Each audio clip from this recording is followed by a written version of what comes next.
Get a sunburn. All right. Hey, everybody, and welcome to my greenhouse. We are here today. I'm Krista. This is Nikki. I'm Nikki. And we are going to be talking about the farmers market today. So, Nikki runs one of our local farmers markets. Is it not like one of the only privately owned markets? It is.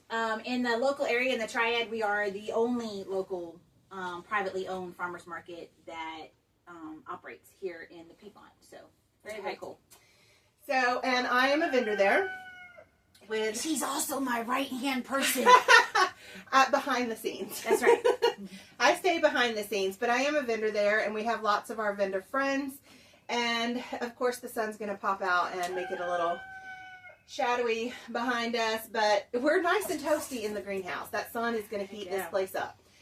So what we're going to talk to you about today is how to shop a farmer's market. Because one of the things that we hear is, I don't know what to buy, or I come for one thing and I don't, or the farmer's market's too expensive. Or we have people going, I know what to do, like I come for, but you have weird stuff or abnormal stuff, so I don't know how to cook it or things like that. Yeah. So now, granted, we are in the off season. Farmer's market has not started yet, which is why we are actually allowed to be in the greenhouse, because it's not overflowing with plants. They're all behind the camera on racks and they're little bitty still.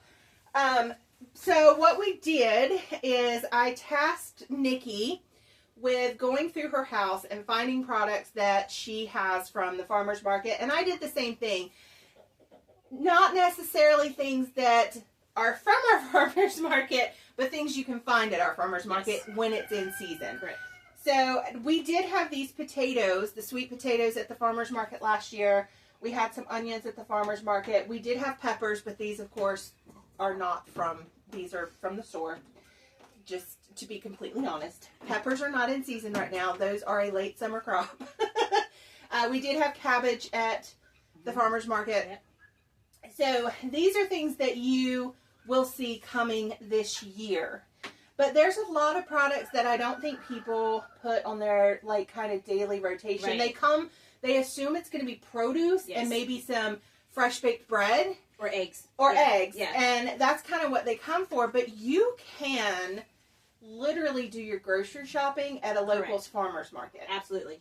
And before we get into like how to do that, I want to talk about why that's important. If you look in the news or really anywhere right now, it's easy to find. Yeah. There's a lot of information out there about chemicals, ultra-processed foods, supply chain issues. Prices are fixing to go up. We are not going to fearmonger here.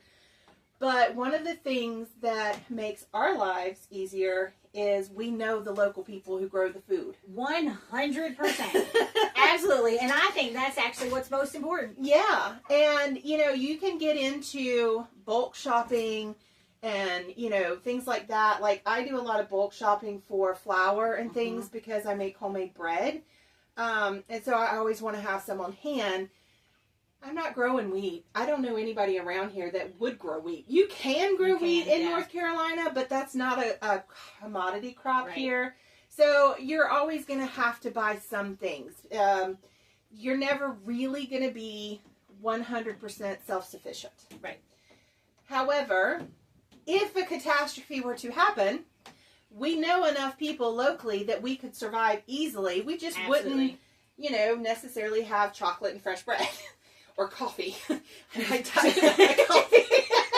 But I would be okay without the coffee. But I would have tea because she makes tea. That's right. So, you know, my quality of life might not be what it is now, but we could survive. Cheers. Cheers. So, let's talk about what you can find and why you should. One, you're supporting your local economy. And I will say that when you support your local economy and shop small, you are actually, statistics show that 85% of the dollar stays within the local economy. Yeah. So it goes right back into feeding the local economy. It doesn't go into a corporate's pocket or anything along those lines. So shopping small and shopping local, going to help keep the economy alive. Well, not only just the economy, but your neighbors, your friends. Yeah. And those are the people who, in a crisis situation or when you're down on your luck or something like that, those are the people who are going to be there for you. Yes. Not the CEO of Walmart. Correct. Yep. And we both know that from being down and out, that's absolutely what happens. Yes, and we've seen it. I mean, one of our shoppers comes to the market strictly to buy stuff for their neighbor who is incapable of getting out of their house. I mean, supporting your neighbors and supporting your local economy is so important in today's society because we're so distant. Everybody's Amazon shoppers, and you can just order it and pick up. There's no face-to-face. Yeah, and what we're trying to do at the farmers market, though, too, is build community. And I think that being able to shop local like that is definitely one step in the way to being able to build that community. Yeah, and realizing something that we've lost. Correct. In that community space. Absolutely. Yes. You know, our kids today, I've just been investigating something, talking to other people. Our kids that were in like 3rd through 5th during COVID, they are now having an issue as they're in high school. They don't value school. Correct. They don't value the institution of school because they know they could get the work done in 2 hours and then go out and work or make money or go outside and enjoy themselves and socialize with their friends online because that's what they do anyway. So they don't value being at school. And that is a mental thing that's going on with a lot of our schools. I agree. And so building that community base back, and we've seen a lot of kids come through the market and engage with us and get interested and, you know, and it's heartwarming to see that. And it is. It gives me almost the warm fuzzies because it's like the younger generation is being interested in it. Well, especially for you because you're an educator. Yes. I mean, you have how many degrees? 4? 5? 5? Whatever. Education.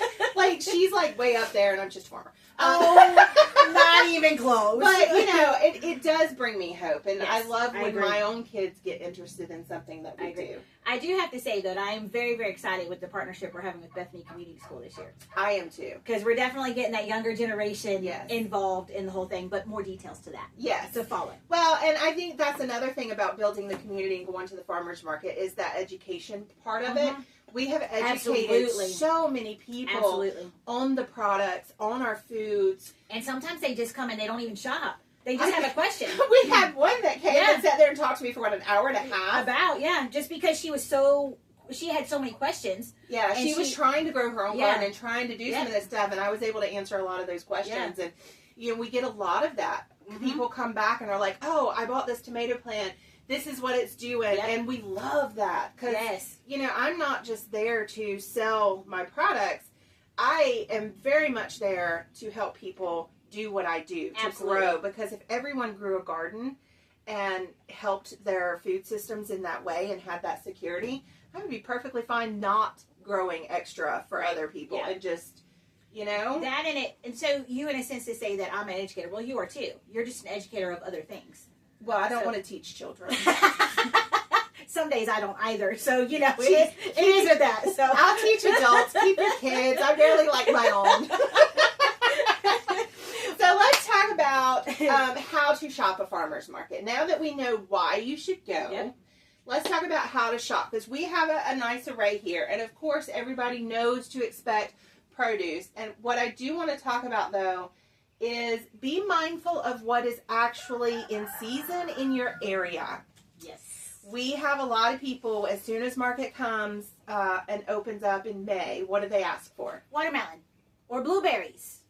Or peaches. Peaches. Yep. Corn. And tomatoes. Yep. Where are these things? Yep. Well, on the first Saturday of May in North Carolina, in the Triad foothills of North Carolina, none of that is available. Just saying. The tomatoes have barely even gone in the ground, much less produced anything. Like, they're going to be this high at, you know, the first week of May. So, be wary. If you go to a farmer's market, and there are ones around here who will have that stuff, but you have to remember that their local is a 3-state span because they're a cooperative extension with those states. So yes, it's not being shipped from California. True. Or But they're also not field grown. They're going to be either in So- a hot house correct. or in a greenhouse or something. yeah, we like have that. a few local people who are here who grow tomatoes Uh-huh. in greenhouses. Yep. So those will be available locally. But then you have like your strawberries, strawberries are in season. Yeah. But peaches and Peaches. blueberries and watermelon that are coming from like the lower coast of South Carolina. Georgia. And you know they're being trucked directly from a farm. They are being trucked from a farm, but they are put on a box truck, you know, the Same day way anything- before. yeah, Yeah, same way and it is, you know, yeah. a cold truck picked a tiny bit early. So it is better than getting it at a grocery store where it's trucked from Mexico or California. Right, yeah, days. However, if you want a true local seasonal experience that you're going to support your local economy, just be wary of that. Now, I am all about going and buying some peppers early wherever I can get them because I eat peppers on the daily. However, Yeah, when they once are it- available right, once they're in here, season, I'm going to yes. make sure I'm buying them from someone Yeah. locally. Well, I'm Absolutely. not buying peppers locally when they're in season because I grow them. However, But you'll have that access to them, though. is what exactly. the- yeah, So we just want to caution you about that. There is something very health benefit, and I don't know the word I'm looking for, but it's actually good to eat with the seasons and to eat the things that are in season Mhm. in your area. It's very good for your body. It's good for your antihistamines. Mhm. So if you Your good gut can, health and make everything. sure you know what is actually locally in season and try to shop those things when you can at a local farmer's market. And ask where these farms are from, because you can go up to, a lot of them will say where they're from on their banners. Yes. And so it's easy to see that this blueberry person is from South Carolina or this peach person is from the coast or whatever. So, but if you don't see it and you want to know, ask them. And I think that's one of the best things. People get scared, Mhm. in a sense, to ask the questions. So asking them is always beneficial, which is what we pride ourselves on. It is. I mean, we're very much ask away. And I think sometimes I've talked to people and they get frustrated when they go to a farmer's market and they ask questions and the person doesn't know the answers. And that's Yes. because that person has been hired Yes. because they are from a farm that's 7 hours away. And so they have a local person here and they don't know the answers to that because they, just They like don't, a yeah. cashier Yeah. or, you know, a grocery store worker, they are just a hired person. It's just a job. Exactly. Yep. But if you can get to Mhm. a farmer, because a lot of even the big farmers markets, a lot of them will still be small farmers just like us, and then some of them will be the bigger Conglomerates. shipped in. So I'm not downing them in any way, but if you can get to a person who actually works for the farm and knows the product and the produce, ask any of the questions. They will be happy to answer it because that actually creates like a loyalty and It a does. bond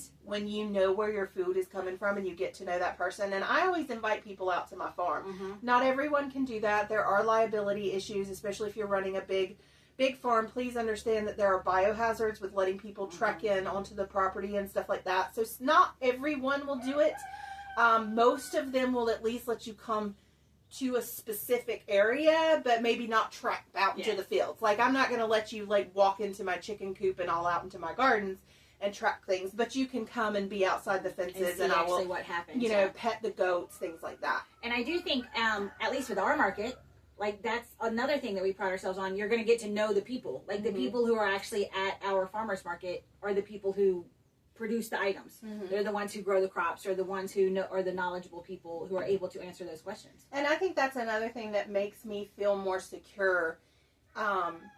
When you go to the grocery store and you always hear about these like salmonella outbreaks Yes. and all these food Yes. recalls and things like that, Listeria. and- you don't yeah. know who's touching your food. Yep. But when you come to the farmer's market and purchase a head of lettuce from me, and I say lettuce because that's been one of the big Mhm. recalls, then you know I'm pretty much the only person that has ever touched it. Right. I'd like to say my kids may have helped in the garden, but let's just Let's be real. honest. I can get them to come help me like set it up in the spring and dump loads of dirt or whatever. But when it comes to weeding and the basic maintenance, they're not in it. I mean, let's be real. You know. They're not in it. Yeah. So it's pretty much guaranteed that the only person who's ever touched your lettuce is me. I mean, that's fair. That's a very fair assessment. So I feel more confident when I know that the farmer is a small farmer and that is the person and they can tell me how they've done it. Correct. Like, I can tell you when I go out there and harvest the lettuce, I do it the morning of the farmer's market. I go out there, I shake off the leaf, and I clip it at the bottom, and I put it in a basket that sits on top of a bucket so it's not sitting on the ground or it's sitting on top of, the corner of the wood or whatever. And then it goes straight into the truck, which I've parked beside the garden gate, and to the market. Yeah. And I try to keep bowls of water, things like that to rinse things in. But I'm the only person handling it. And I've washed my hands before I've come to the garden, and I'm not petting the chickens before I go to the garden. So there are things that you feel more secure about once you get to know the farmer. I agree. And you don't have to question, oh gosh, what's going to be the recall this week? Right. Yeah. Yeah. Or, how long's it been on a truck, and what did somebody who put the box on the truck not wash their hands? Right. And I mean, you're saying that you park right outside your garden gate, you put everything in your truck right then and there, and you take it to the farmer's market. Well, that's less than 60 miles. Yeah, it takes me 15 to 20 minutes, depending on traffic. Yeah. So the time I take the produce out of the garden to the time it arrives set up on the table that you can have access to it is less than an hour. Yeah. And you can't get that at a grocery store. That's pretty much saying. Farm to table. Yeah, you can't get that at a grocery store. No. So, absolutely. All right. So, what can you get at the farmer's market? How are you going to prep your week? Now, during the winter, a lot of meal prepping people will look at what's on sale at the grocery store and plan their meals based on around that. Farmer's market's a little bit different because you may not know what's in season or one vendor may not be there, so it's hard to kind of prepare, but you have an idea. Right. You have your staples. You'll have your staples and you'll have an idea of what your basic meals are going to be. And with our farmer's market, I do know that you can go on our website and send an email or a text to Nikki and say, hey, I'm coming. Can you please set me aside a dozen eggs, a loaf of sourdough, or whatever? And she will go around to the vendors and she will set that aside for you. So there is that. If you have a party coming up or some special dinner and you want to absolutely make sure you get those items before they sell out. Because eggs especially sell out very quickly at our market. They do. But it's funny, too, because, I took a trip to Virginia Beach yesterday, and guess what I took to my mom? Stuff from the farmer's market, because she sent me a list and was like, hey, can you grab me this, this, or this? Yeah. And so it makes a nice little shopping experience. And so let's talk about the meat first, because that way we can put it back in the cooler. So on my side, I have some lovely beef products from Doggettville Farm, which is right in Summerfield. They are literally, 7 miles from our farmer's market? Not even. Probably less than 2. Okay, 7 minutes. Yeah. They are so close to us. We know the owners. They come out to the market all the time. They're amazing. And so you can pretty much guarantee that if the market is open, I think there was maybe 3 times that we did not have beef last year. And that was just because you were not there. Correct. And I had so much going on, I couldn't run all the booths at one time. But pretty much, and she will deliver it if she's not there. I will. Or you can go to the farm itself a lot of times. Yeah. So we will make sure you get your beef products. You can also order, are they doing quarter and half cows and stuff yet? Not till next year. Not till next year. Okay. So you can come and get this one is cube steak. I've actually got cube steak on my plans this week for dinner. So you could go to the market and say, oh, this sounds really good this week. So we're going to get some cube steak and we're going to pick up some onion and we are going to pick up a loaf of bread and we're going to pick up a cabbage. All right, and so this would be very spring friendly, like May when the farmer's market's open. We should have cabbages and stuff coming in. And so you're going to grill up your onions, saute your cube steak, throw a little flour on it, little egg to hold your flour onto it if you need to, make a gravy, roast or fry your cabbage, or make a wedge salad out of it, and serve it with some bread, bread, gravy. Oh my God. That sounds amazing. And every last bit of that pretty much came from the farmer's market. And you can even put the seasonings. Like we carry Asa Basa Spice Company. Yep. So you could season everything with one of his seasoning blends. and boom, you have a full meal. Another one, let's see if I can get this open. I'll let you put that back in there. There we go. So this one is ribeye. Yum. So I'm gonna make sure it goes back in the cooler before look, just look. saying. Ribeye steak. So what are we gonna have with ribeye steak? Well, personally, I love steak and eggs and potatoes for breakfast. Yeah. Oh no, I'll eat that for dinner. Well, you definitely could. Yeah, so you could totally pick up some. These are Yukon Golds. Yeah. Pick up some potatoes. Again, onion. I put onion in everything. Spices. Fry these up, or cube them, or bake them. Whatever you want to do. Mash them. Grill some ribeyes on the Blackstone. Fry up some eggs. Top it. Spices.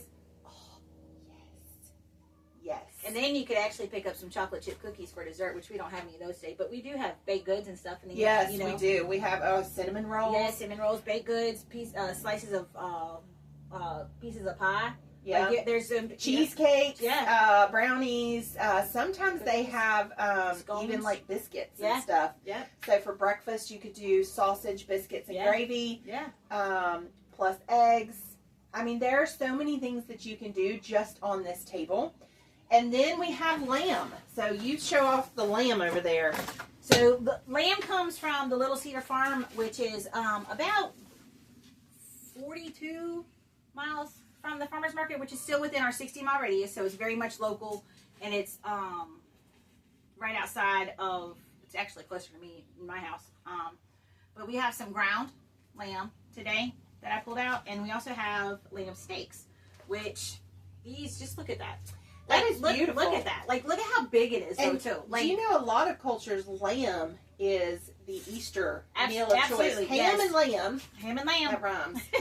And green eggs and ham. That's right. I mean, you could. That's yeah. right. So Easter's coming Yep. up. So you can actually order this now, even before market opens. You can go and we have some racks. Get some just from the farmer's market, which is www.northwestguilfordfarmersmarket, all spelled out. Yep. And order it, or send me a message, because some of the stuff's not listed online. But send me a message and be like, "Hey, Nikki, we got." Do you have this? Yeah, rack of lamb. We got racks at the house. We got roast. We've got all kinds of things. So you could do with Shepherd's the ground. pie. You could do shepherd's pie. Peas will be coming in season. Yeah. I don't know if I'm growing shelling peas, but somebody did last year. One of our producers had shelling peas. I think I'm just going to do the snap peas, which I would like to say I would sell them at the farmer's market, but whenever I bring them, she eats them all. Shut your mouth. She just goes by my table. Don't be telling my The secrets. cucamelons and the little tomatoes and the peas. That's right. They never make it to the customers because she gets them. Guilty. I'm sorry, y'all. 100% guilty. But what I like to do with the lamb is I actually just like to, because you marinate it in a citrus first to help break up the tendons to make it a little bit more tender.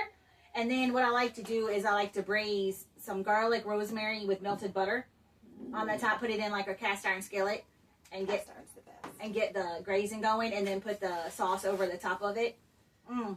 So good. And that would be good served with like some sweet potatoes. Yes. Add a little like pineapple, cinnamon, or something. And carrot cake. Yeah, and that Kim's got with the pickles and the jelly, she does have some jellies that actually go on top of different foods. Like that one probably won't. No, go. this one's chocolate covered strawberry. Yeah. This would be great for Valentine's. But she's got like a salsa, and she's got like a pineapple chutney. The mango or the plum chutney, plum something, which would go amazing with pork. Yeah. So, I mean, you have different options, even in a sense, if you didn't want, like, to mash it with potatoes or anything like that, add some, of her jellies or jams on top of it. Fermented foods are amazing for your gut health. The hot whiskey mustard that Kim has, yes, so good, and that's really good on the lamb, too. Yes. So, we're going to put the meats back in the cooler. We also have vendors that have chicken and pork through the season. I'm growing out more chickens this year as well. So let's talk about the fermented foods. We have Sweet Morning Farm, LLC, which is Kim. She's in Kernersville. Yep. And so we carry a selection of her goods at all times. Yes. At all times. So you don't have to worry about going to find out which craft show vendor, because she does a lot of them. She does, yeah. But we always have a selection of her stuff, and if we don't have it, you can tell us which one you want, and she will pick it up for you. But yes, fermented foods are amazing for your gut health. We should all be eat. I don't know that this is pickled. This isn't really fermented. True, but I don't care. I don't care. It's still good for you. It is still very good. But and once you have Kim's pickles, you never go back to something different. Just saying. And of course, jams, which go amazing with the fresh bread. And I have the hot whiskey mustard. I guess it's in the container somewhere. It's probably over there. Yeah. But anyway, the hot whiskey mustard is a great for meat. And some of her jams and jellies, you know, over top of the cream cheese. Oh, to make it to where make the like a dip or crackers. Or crackers for like a appetizer type thing. And several of the sourdough vendors carry crackers. They do? Which are perfect. So, like, even thinking about, you know, special Mother's Day luncheon for your mom, you could make an amazing luncheon. Absolutely. And fresh flowers. Yeah. Oh, we have the flowers and, you know, like hummus or pimento cheese. Make it to where you have that little... And chicken salad. Make your own adult Lunchable board because I can't say that word. But make... Charcuterie. Yep, there you go. And make it to the point where you have all of that. Add some pickles and stuff. I was like, are we not allowed to say that word? No, I just don't know how to. I mean, it'll come out. So, before we get completely off the meat topic, don't forget your spices. We did mention them. The Asabasa blend is... All his blends are amazing, and we should have some demonstrations of those soon. Small so you will, so you will be checking back with our program. But he has everything from like this is a taco blend. This is the Peruvian chicken rub. He's got just a regular chicken rub. He's got a high stakes rub. He's got a sausage. Like he's even got a rabbit. Spice that, you know, if that's something that... So he's got an array, a good array. And hopefully we will have rabbit this year available. We're working on that. They're working on that. Some other things that we have are more medicinal items, which are great for your health. So because your skin is your largest organ. So it's not only important to know what goes into your body, but what you put on it as well, because the skin's going to absorb at a... faster rate anyway, because it's the largest organ. So this is actually Madagascar and bourbon vanilla bean paste. So that's more for like your baking and for your spices. And then we have the Colloidal Silver and the Stress Relief Magnesium Spray, things like that. And then you're getting into your care products. So natural deodorants, conditioner bar, dry shampoo, goat's milk soap, shea butter soap, tallow soap. Tallow. We have a bunch of different vendors with different types, so you can find one that is going to be for you and what your preference is. And I will say that they're very knowledgeable too about like different ailments. Like, you know, my mom, she's like, I got gray hair. I style it all the time with a curling iron. It's almost falling out. What can Amy, you know, what does Amy have from About Face and Space to make it to the point of where that's going to help my hair? And Amy will tell you 100%, you know, I have this bar, whatever that's good for gray or that's, you know, so not only do the farmers educate too, but also our other people too, because of the fact that all the other vendors are very knowledgeable. That sun's come out, so the lighting's going in and out. We apologize for that. We'll have to reorient next time. But, so... Yes, our herbalists. Speaking of herbalists, we have teas, which Nikki is your tea lady, and she has gotten amazing at all of her tea blends for health, as well as, you know, some people who have come to her and asked for certain things, and she will... I mean, I had an attack of pancreatitis, and she made me a specific blend, which I think is what you're drinking right now. It is. So she has amazing tea. So you literally can get everything. I mean, a Mother's Day tea. I come back to Mother's Day, but that's in May. We will be fully open then. So you'll have the tea, the dips and chips, or not chips, we don't do chips, but like crackers.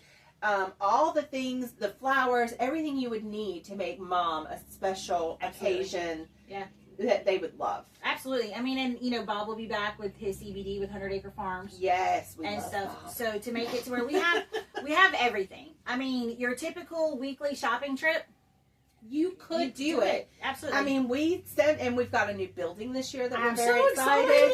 excited. So you won't see 1,000,001 different colored tents out there. You will see a nice long building, and then the tables will be set up inside.